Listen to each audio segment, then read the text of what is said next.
Today we're test driving the all-new Mitsubishi Outlander plug-in hybrid, and we're going to do a battery economy test to see how well it performs. As you can see, I have almost no charge left on my battery, and that's why we're at the charge station to fill it back up.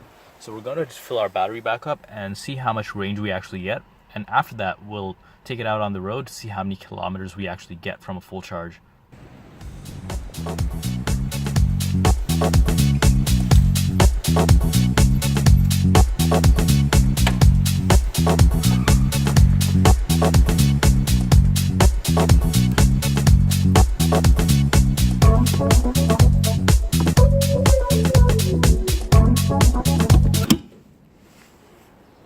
Also, some of you might be wondering, what if while I'm charging my vehicle, someone discharges it or removes the charge cable?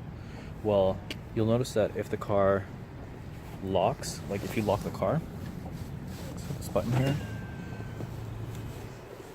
then it locks the charge port as well, so no one can unplug it while it's charging. One thing that takes some getting used to is the multiple doors that we have for the charge port. So we have one door here and another door here. So sometimes some people might accidentally close this while that door is still open, but it's actually a safety thing. If there weren't these two doors here, then you'd probably accidentally have one of the doors exposed to rain or other elements that might create issues with charging in the future. So it's actually a good feature to have two doors. And yeah, it takes some getting used to, like I mentioned, but once you're used to it, it's pretty straightforward. The Outlander also warns you when you start the vehicle and it's connected to a charge port, just so you don't accidentally drive away.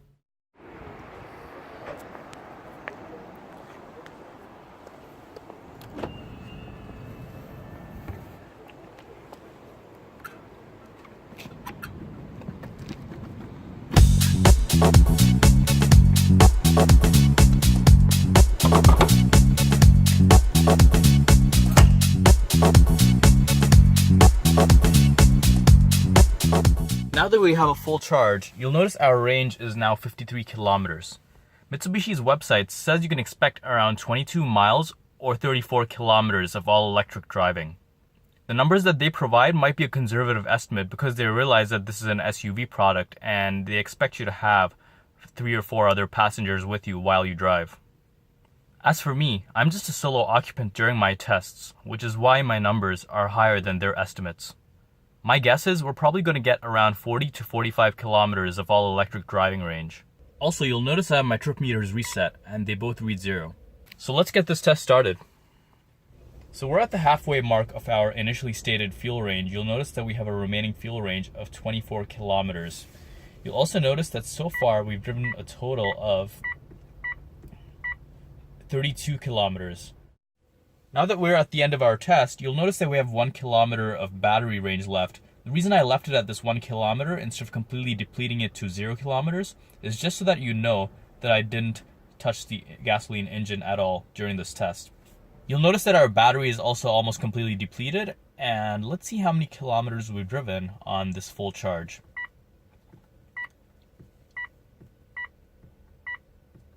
So you'll notice that we've done a total of 49.2 kilometers on pure electric driving.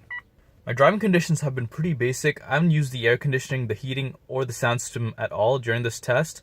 And I've driven, like I mentioned, with just myself as a solo occupant in the vehicle. I haven't had any passengers or any luggage on me, so this is something that might impact the battery economy that you get during your drive. But regardless, it was great to see that I was able to achieve a lot higher than Mitsubishi's stated 34 kilometers of battery range. You'll notice I've had it on Eco mode and EV mode the whole time. The Eco mode can be activated by this button here, and the EV mode is activated through this button here. There's also this button here which essentially charges your vehicle without using a charge port. And how it does that is the gasoline engine kicks in and charges your battery while you're not even connected. So essentially you can get those EV driving miles or kilometers without having to plug in.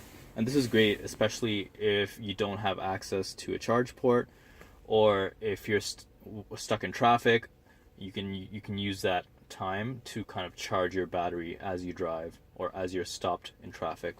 You'll also notice here that we have two things that look like paddle shifters. These aren't paddle shifters, they are actually to adjust the level of regenerative braking that you want to apply during your drive. So if you toggle this, it essentially reduces the amount of regenerative braking that is applied when you let go of the accelerator. And if you toggle this, it'll increase the amount of regenerative braking that's applied. Now let's do the math on how much it would cost us to drive the Outlander PHEV on a regular basis completely on the battery. So we know that the Outlander's battery capacity is 12 kilowatt hours. Our local off-peak electricity rates are 12 cents per kilowatt hour. So 12 cents per kilowatt hour multiplied by 12 kilowatt hours, which is the battery capacity of the Outlander PHEV, gives us a total of $1.44 Canadian. That means a full charge on the Outlander PHEV would cost us $1.44. Now let's take a similarly sized SUV product like the Toyota RAV4.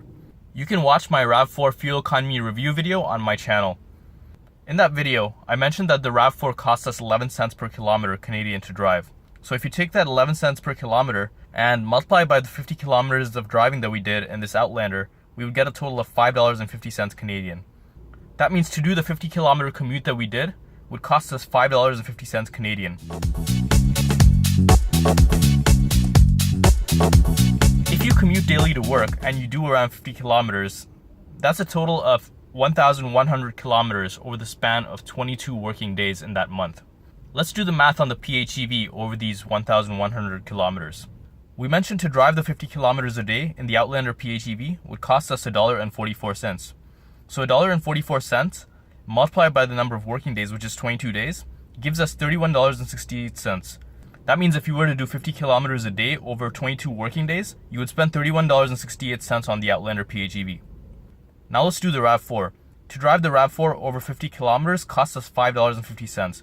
And if you multiply that $5.50 over 22 working days, you would spend $121 Canadian. Many offices and retail spaces offer free charging. You could possibly be paying nothing for the 50 kilometers of driving. In fact, many people rely on having their car charged at work. So now that we've depleted our battery, we're going to charge it back up at this retail charging station. So what do you think of the Outlander PHEV? Is this something that you would drive? How far is your workplace commute, and would a vehicle like this make sense? Also, don't forget to like our video and subscribe to our channel. We'll keep bringing you more great fuel economy content